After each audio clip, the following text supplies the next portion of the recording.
O livro de Judas, capítulo 1, versículo 14 e 15, contido na Bíblia, está escrito uma profecia de Enoque, o qual este trecho está contido no livro de Enoque, porém esse livro não foi adicionado à Bíblia. Sendo citado claramente o livro de Enoque, não deveria estar dentro da Bíblia?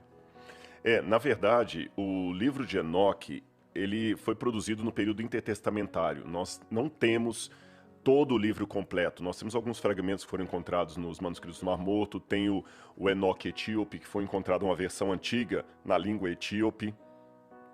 Mas ao que tudo indica, esse livro que foi aí no período intertestamentário, o que é intertestamentário?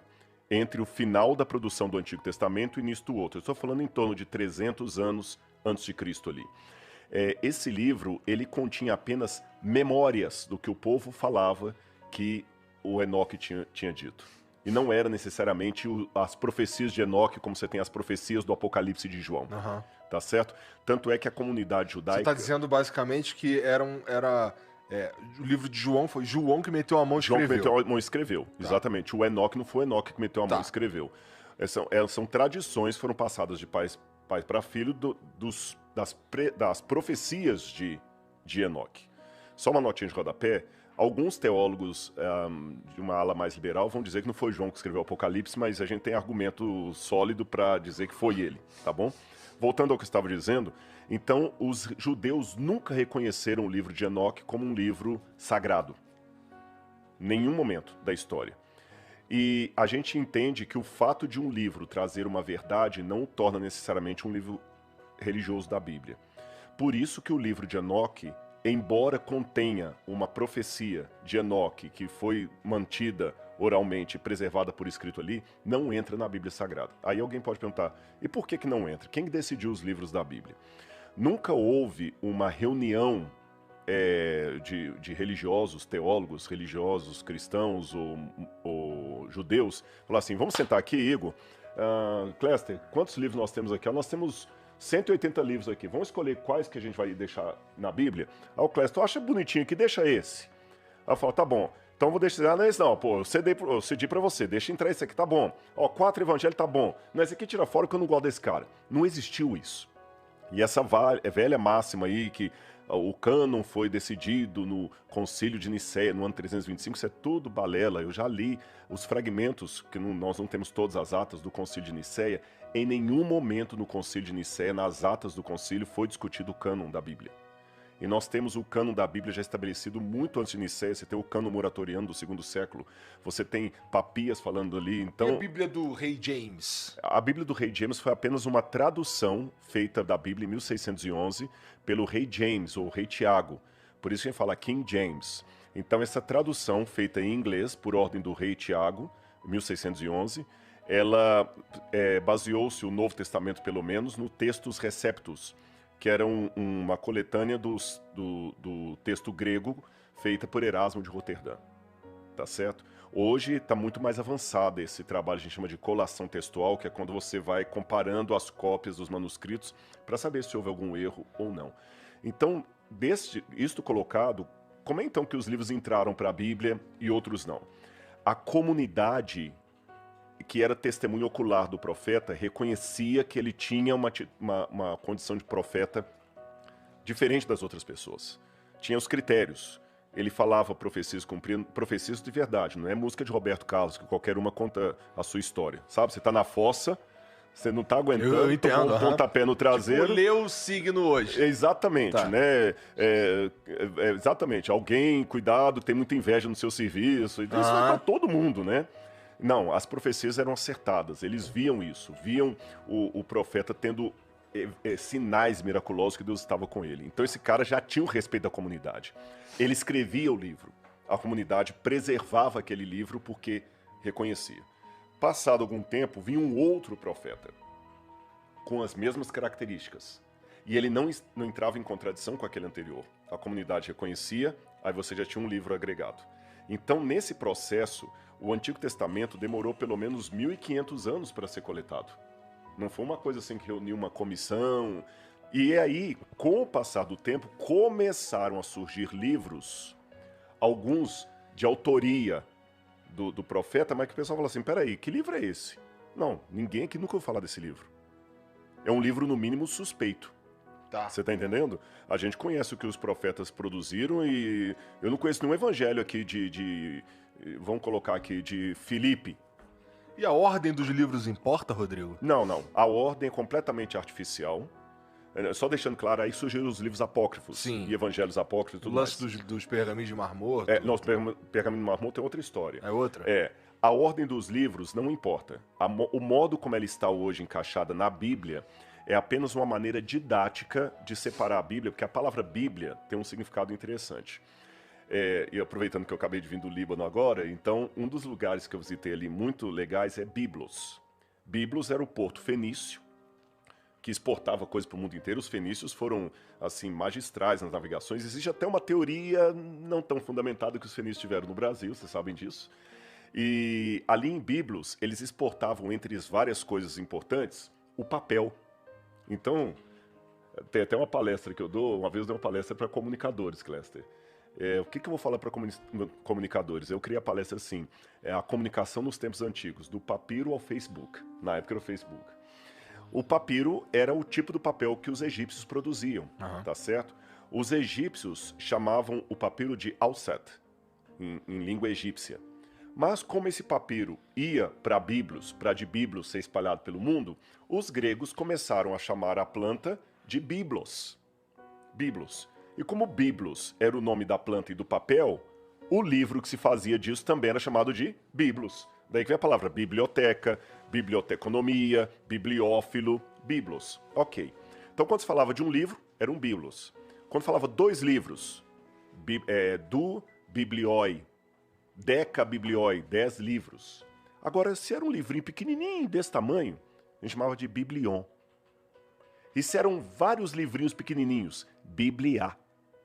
Então, biblia é o plural grego de biblion, livrinho. Aí vem o nome da Bíblia, que foi João Crisóstomo, que pela primeira vez chamou a Bíblia de ta biblia, a coleção dos pequenos livros.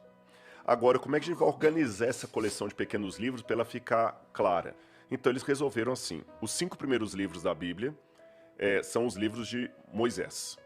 Então vamos colocar tudo aqui num grupo. É igual uma biblioteca, que você separa os livros de economia estão aqui, jornalismo está aqui, teologia e religião está aqui, num sistema de biblioteca.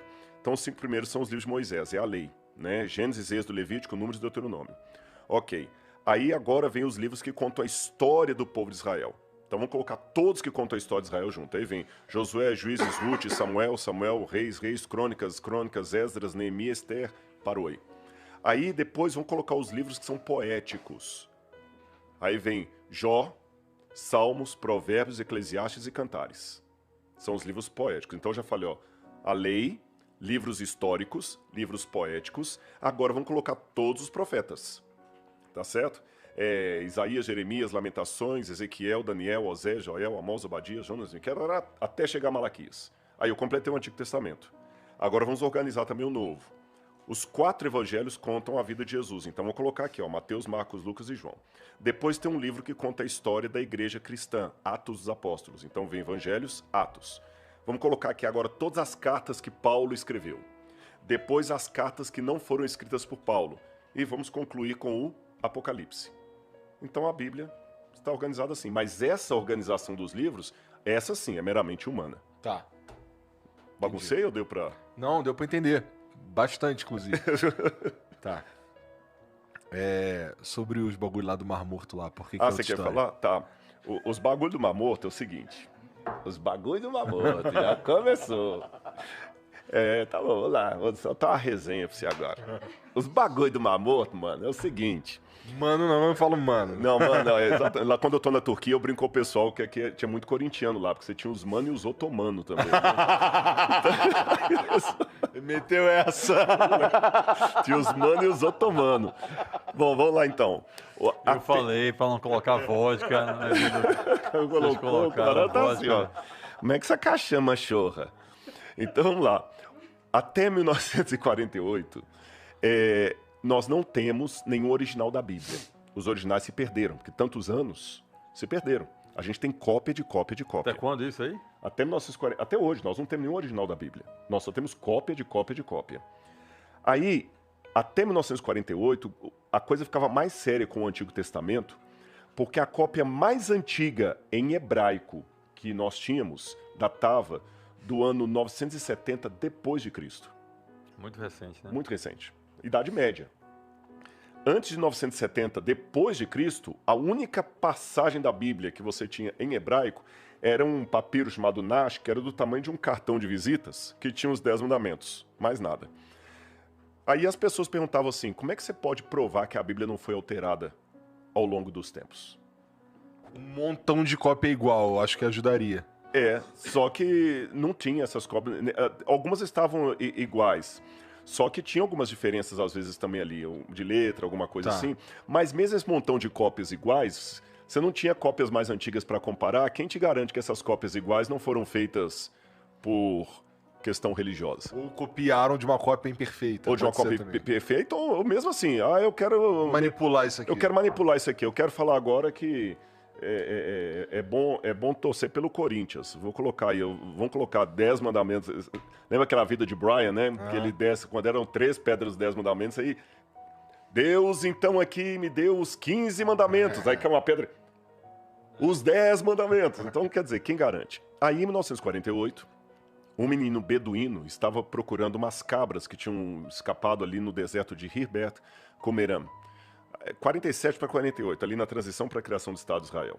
E quando ele estava procurando as cabras, ele jogou pedras numa gruta para ver se as cabras estavam lá dentro. Só que ao invés do barulho do animal, ele escutou barulho de vasos se quebrando. Ele chamou o irmão mais velho, eles desceram por uma corda e viram que havia vasos de barro, dessa altura mais ou menos, cheios de manuscritos dentro. Muhammad El-Dib era o nome desse menino. Eles eram analfabetos, não entendiam nada daquilo, não deram valor para aquilo ali, ficaram chateados. Eles ficaram em dúvida se abriu ou não, porque podia ser um gênio ou tesouro. Eles morrem de medo de gênio no deserto.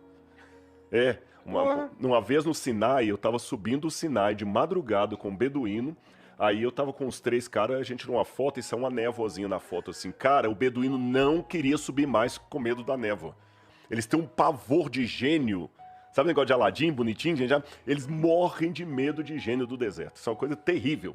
É terrível. Mas voltando ao caso. Aí eles falaram, isso aqui não vale nada. Venderam para um mercador de antiguidades de Belém, chamado Cando. E os fragmentos que estavam pequenos para um sapateiro em Belém.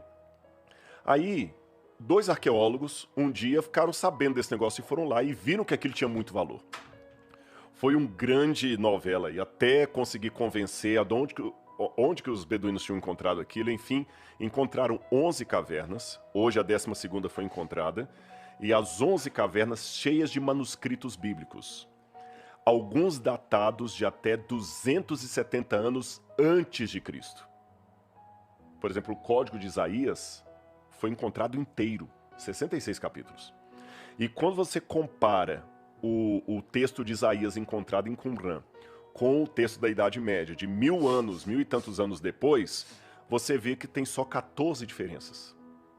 E as 14 diferenças são ridículas. Eu até menciono umas 2 ou 3 aqui. No hebraico do manuscrito mais recente está assim, Kadosh, Kadosh, Kadosh, Santo, Santo, Santo. No de Qumran está Kadosh, Kadosh 2 vezes. Só isso. Sabe que escrever farmácia com PH ou com F? Entendi. Uma questãozinha boba assim. Então, que não altera o teor do texto de forma nenhuma. Então eles viram que a Bíblia foi bem preservada. E além disso, eles encontraram não apenas todos os livros do Antigo Testamento, menos o livro de Esther, porque alguns foram encontrados inteiros, outros em fragmentos.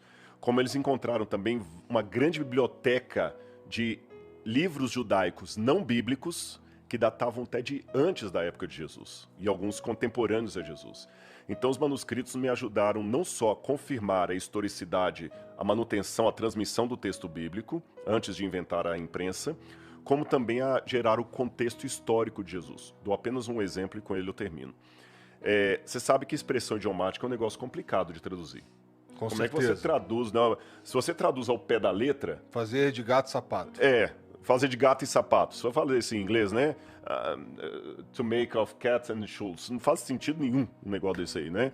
Então você tem que fazer uma versão. E o que a expressão idiomática quis dizer, caramba, naquela época ali? Então, algumas coisas que Jesus falou eram expressões idiomáticas que se perderam. A gente não tem o contexto.